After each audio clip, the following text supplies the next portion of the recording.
Code Bunny. The indie game scene has been the last bastion for 2D platformers of the modern era. This game, with its adorably vibrant, sprite-based aesthetics, is among those titles that continue to keep the spirit of the old school platformer genre alive. I'd been waiting for the right opportunity to play this one since I first heard about it a few years ago, and today, we'll be exploring whether or not this game of flashy hoppers solidifies itself as a title worthy of your bucks. Before I begin, I do have to be upfront with the fact that I did receive a review key for this game, something I should have revealed during my Berserk Boy video, but I kinda forgot. However, that does not affect how I'll critique this game. It'll not only be disrespectful to the people who are interested in it, but it'll also be disrespectful to Team 7 Star, the developers. I'll sing its praises alongside pointing out its downsides. When effort's placed into developing a game, it must be respected and reviewed honestly. I'm not your traditional reviewer though. I'm a technical player who finds most value in not only how comfortable a game's mechanics are, but also how much freedom and enjoyability it has. But if the game also has more to offer outside its gameplay, I'd like to touch on that as well. So my analysis of Code Bunny will be categorized into two sections. The first category, the longer one, will have its own unique set of questions to answer. The categories are gameplay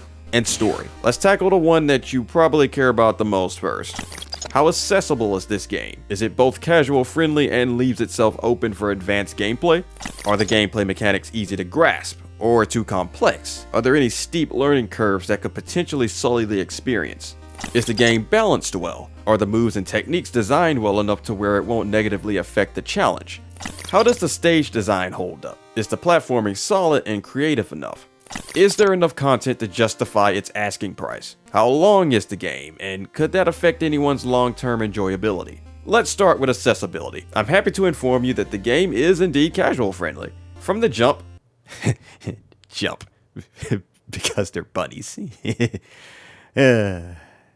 You have your permission to shoot me now. You're prompted with a choice between two playable characters, Hazel and Axel. Hazel is certainly a character I'd say is the most beginner friendly. However, what I love about these two playstyles is that they're quite distinctive from one another, yet both are close quarters melee specialists. You can make an argument for Hazel being more flexible with long range shenanigans, but at the core, you're still getting close and personal with both. That's a pretty interesting change considering most platformers with multiple characters love to take the distinctions in polar opposite directions. Take X and Zero from Mega Man X for example. X is a long-range specialist with an assortment of special weapons.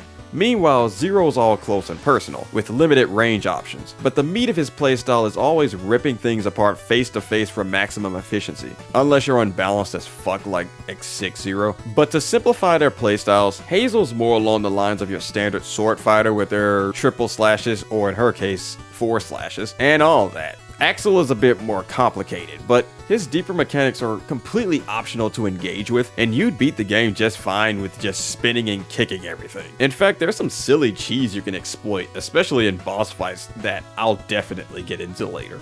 But their basic movements are enough to where you don't really feel pressured to do well. There's a ranking system, but there's no rewards tied to them. So it's mainly akin to the first Mega Man Zero game where it's mostly for bragging rights, though unlike their bosses don't have special attacks that trigger if you have a certain rank. And each stage is ranked separately, so there's no average overall ranking that's maintained throughout the game. The real fun comes in figuring out how to effectively use their full movement, and that's why I'll give this section a resounding yes across the board. It's fully accessible to all styles of gameplay, whether you're more slow-paced and like to savor every moment, or a speed demon ready to shatter records left and right. It's all up to you. And really the biggest challenge in the game comes with getting S ranks in the stages themselves, because that's whenever you're able to fully test your knowledge of the game and be able to apply it accordingly. There's even a speedrun mode to hammer this point home further. It's unlocked separately for each campaign cleared. Also, if you beat speedrun mode with both characters, there's going to be a secret you unlock, but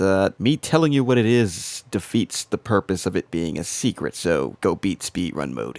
I found myself using this mode itself as the main hub for my repeat playthroughs. There's something incredibly satisfying about applying what you've learned, then testing your knowledge with a solid, non-stop action fest to get the best time that you can muster. Plus, it's just fun seeing Axel spin everywhere like a maniac and actually feeling control of his wild playstyle. And that's a nice segue into the next question. Are the gameplay mechanics solid? Well, To answer that, we'll have to finally break both characters down. Whether you pick Axel or Hazel, the first couple of stages will actually give you a pretty short tutorial on their fundamentals. And I love the detail of adding silhouettes to visually explain what action the corresponding button executes. You get the basic functionality of the characters without the game wasting your time on explaining it with needless text. But if you're a more dedicated player, you've got skill guides to read for both characters in the pause menu. Completely optional and respects your time even when you do wish to read it. It's easy to digest and it leaves very little room for confusion on what the techniques do. Axel's guide is a little meatier because he's the more technical of the two, while Hazel's more focused on higher bursts of damage and neat counterattack mechanics. Hazel has a karma system that builds as you attack enemies that she marks, or finish any combo.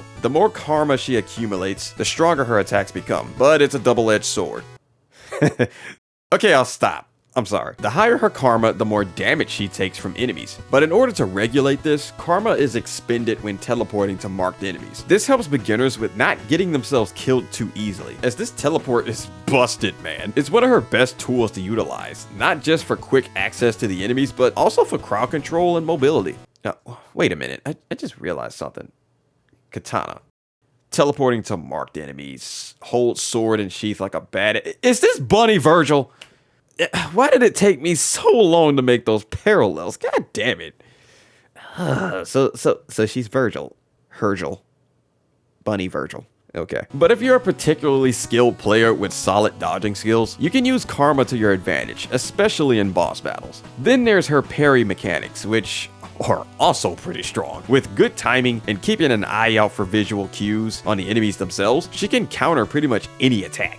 Any attack. She even gains iframes during the counterattack animation. Pick Hazel if you want a more straightforward time. But then there's my boy Axel. Oh boy.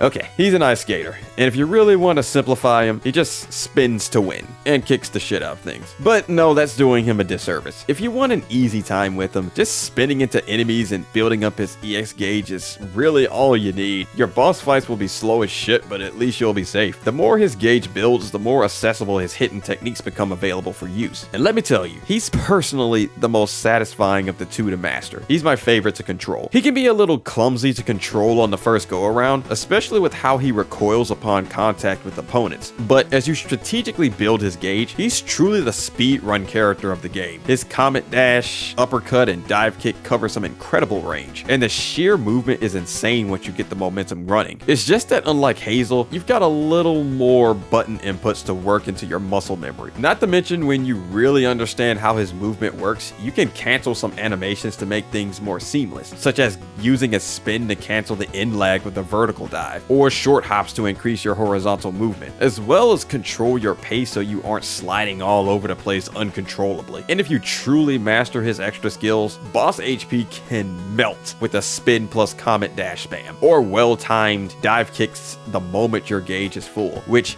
by the way, fills up super fast with just a few attacks that are eligible for refilling it. Pick Axel if you're looking for a bit more spice in the gameplay. So, are the mechanics solid? Hell yeah, so far Code Bunny's holding up. But that leads us into the next question. Is the game balanced well? Alright, I'll be upfront with this answer and say, not really. Sure, I spent the last few minutes gushing over how simple yet satisfying the combat mechanics are, but in some ways it's also to the game's detriment, at least to someone who's looking for a challenge. You see, both characters have techniques that are so good to the point where even if you grasp them on a level that's above basic, you're safe.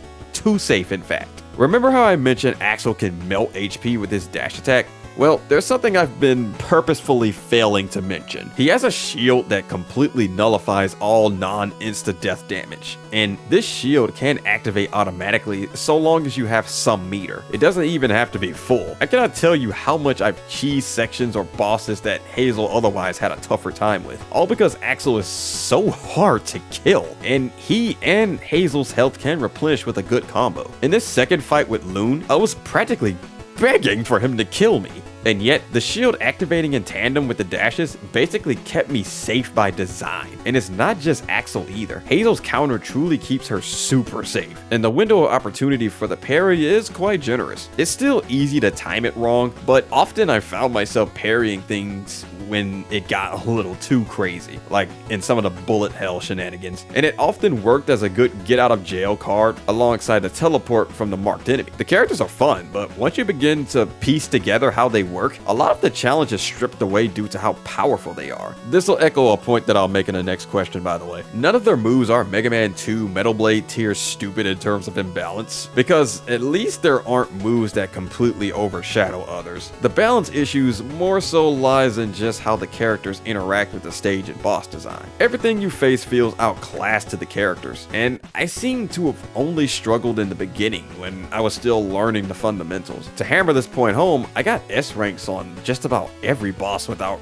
really much effort for both characters. Maybe that's just my Mega Man experience transferring over, but maybe I'm just an outlier and it's just a personal thing. But from my own experience, that's how I felt about the balance. But how about the stage design itself? That's the next question we'll tackle, and well, it's complicated. I don't think this will be a straightforward answer. I can at least confidently say that none of it feels cheap. The stages are usually paced well, each have some sort of gimmick or hazard that's unique to it, properly distinguishing one from another. And there's these ladybugs used as the main traverse point that both Hazel and Axel interact with differently. This game really plays like a nice mesh of Mega Man and Sonic, especially if you're using Axel. But another neat aspect of the stage design is the combo system. No, I don't mean the techniques themselves, but the combo meter to the left. This is the biggest determining factor in your ranking, and at the end of each stage, you'll see both the minimum combo and time requirements for the highest ranks. You'll keep the combo hiking up as you maintain chain hits on multiple foes, and once time runs out, your combo resets to 0, unless you hit a checkpoint, which saves your current combo. This is brilliant because it alleviates any pressure to constantly keep up the same combo going from start to finish. It makes getting the A and S ranks a lot less daunting. But I think what makes the stage design a little flat is that the insta-death hazards are a bit on the scarce side. I mean, they're there, but if you're not too clumsy, the few that are there are simple to avoid, even if they jump scare you sometimes. But for the most part, I hardly ever had to interact with them. Hazel and Axel's movement is so clean that those hazards feel optional more than anything. This is especially evident in the Tokyo stage, where pitfalls are replaced entirely with wind currents, pushing you in predetermined directions. I have never died here once because, well, how can you die here aside from taking too much damage or being careless with Hazel's karma? There's insta-death spikes in stages like the forest, but again, once you grasp the fundamentals, they can be largely ignored. But on the flip side, the stages don't feel barren at all. There's plentiful enemies to interact with, despite the game lacking in enemy variety, and the action is always ongoing, non-stop, and that's one of my favorite parts of the game. If you give me a game where I can just go freaking ham with my moves, I'm easy to please. While a little flawed, the stage design truly does well to complement the character's playstyles, so the stage design being truly good or not depends on the type of player you are. If you want to just wreck shop and dominate the game to feel the satisfaction of mastery, none of this will bother you. But on that note, the last question. How's the volume of content? Does it justify the price of... wait, $10? Really? I mean, yes? Sure, I could harp on the game for being incredibly short, even for a platformer, but for what's available, $10 is a pretty damn good deal to me. Even better if you can catch it on sale. I'd have a problem if it was like 30 or even 20 bucks, but the asking price is honestly very reasonable. Hell, I'm a month late to this, but the Steam version of this game recently released, and this is the most accessible and comfortable platform for this game so far. But here's a bonus for you. Is this game Steam Deck compatible? Well, yes and no. Yes, in the fact that the game's fully playable with no issues whatsoever. I played it on my own Steam Deck and it was buttery smooth, and I could play through the entire game, no hiccups or anything like that. However, I couldn't figure out how to sync the save files from my PC to the deck, as the cloud save feature is integral to hopping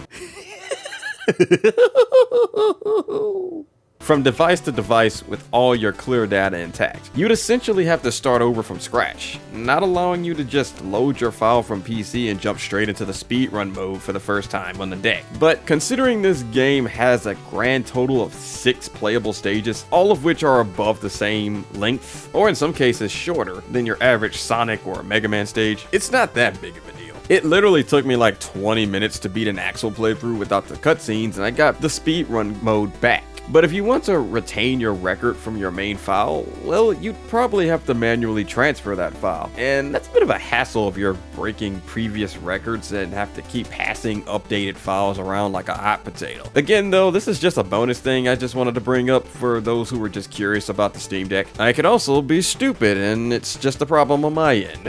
Who knows? This isn't an overly ambitious game trying to cram a multitude of filler into it, and what I like about it is that it's upfront about that. It's not trying to be the next big thing, and it's clearly developed with a simple yet powerful love for platforming. And I think its story reflects that a bit as well, but I have to put a bit of an asterisk behind that. Because you see, let's finally get into that. I know most who play a platformer aren't looking for their game to be rich in captivating storytelling and characterization. You're usually looking towards something like an RPG or visual novel for your great story fix in a game. But if Mega Man Zero and all of its supplementary material could craft some of the greatest storytelling in the Mega Man series, then other games in the genre deserve a shot at that as well. Because Code Bunny's story definitely makes it apparent that the devs desire to make something above the standard. Now, I hate spoilers with every fiber of my being. I hate having any story spoiled for me, whether that's a story I'm going to enjoy or not. I like to experience things for myself and formulate my own opinion. I'd like to offer that to everybody who's watching this today, but I'll still give a spoiler-free review of this story to the best of my ability. So, Code Bunny's setting takes place in a futuristic period on the planet Lumna, or Lumna, I'm not sure if I'm pronouncing that correctly. The game's inciting incident involves a group called Mad Bunny performing what appeared to be a terrorist attack, and whether you pick Hazel or Axel, the player character is dispatched to quell this threat. Hazel's a government soldier assisting Axel and his group, who are a part of the organization who partnered with the government to birth a project that optimally harnessed the power of a comet, which is a massive energy source for the planet. The comet itself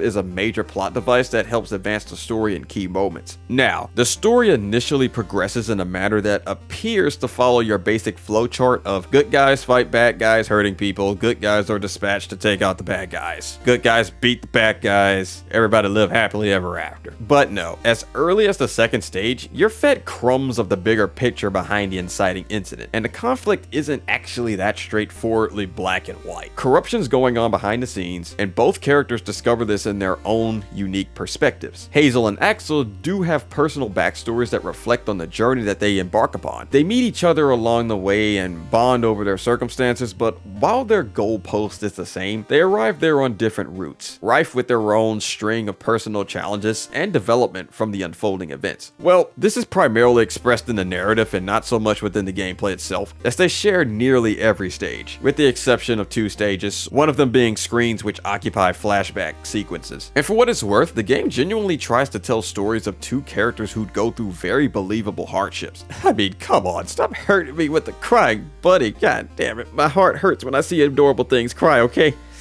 And then there are talk rooms between missions that provide additional context or just fun side dialogue between other characters, which supplements more humanity into these personalities. However, Code Bunny runs into a couple of issues that I can't quite in good faith ignore. The most immediate and glaring issue is the limited amount of time these characters have for fully fleshed out development. I alluded earlier that on the gameplay side of things, the short runtime didn't really bother me because it makes the gameplay loop feel a little more satisfying. And I'm a grown-ass man with responsibilities, so I don't have all the time I used to have in my teens and even in my 20s. But narratively speaking, this game's short runtime does rob these characters of more opportunities to explore more of their character arcs, as well as develop their interpersonal relationships. The bonding between Axel and Hazel is a prime example of this. I said no spoilers, so I'll tread carefully here, but while it's very believable that these 2 characters would find comfort in each other's presence due to the shared hardships, the game itself isn't long enough to supplement more scenes that show their gradual warming up to each other. It kinda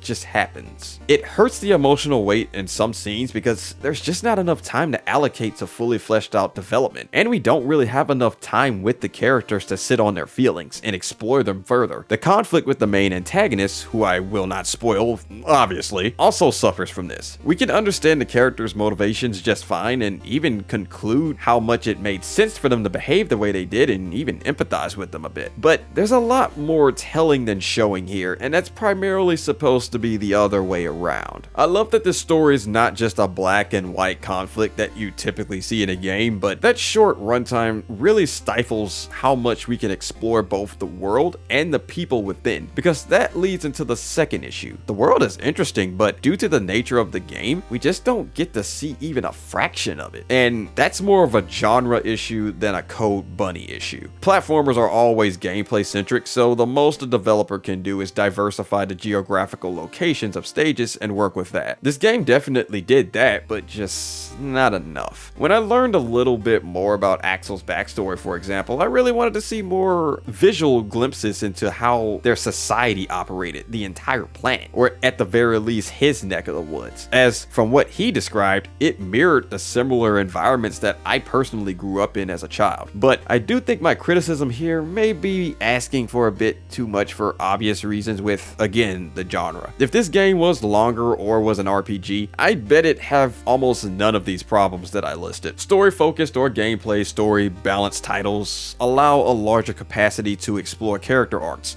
plotting, world building, the list goes on. The story has potential and I really liked what was there. I just wish there was more, you know? It would have gotten me more invested is what I'm getting at. The average platformer enjoyer probably isn't that big on reading a story or are interested in reading in a game they're probably just trying to have fun in. That's not me saying action platformer players can't read or are dumb, by the way. I know there's going to be that one person out there watching this that'll twist my words, so shut up, stop typing your angry comment.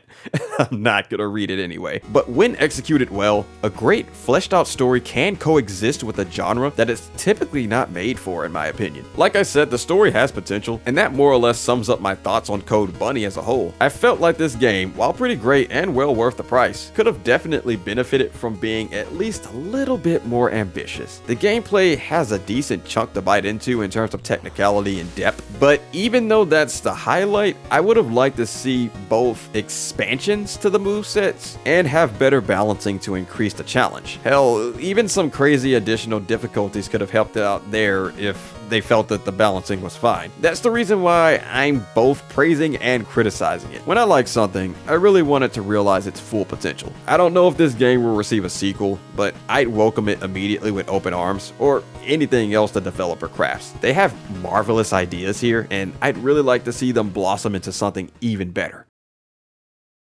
Do make me cry more though, break my heart into millions of pieces, just damn it. No, scrap that. I'm not using that. I'm a horrible human being.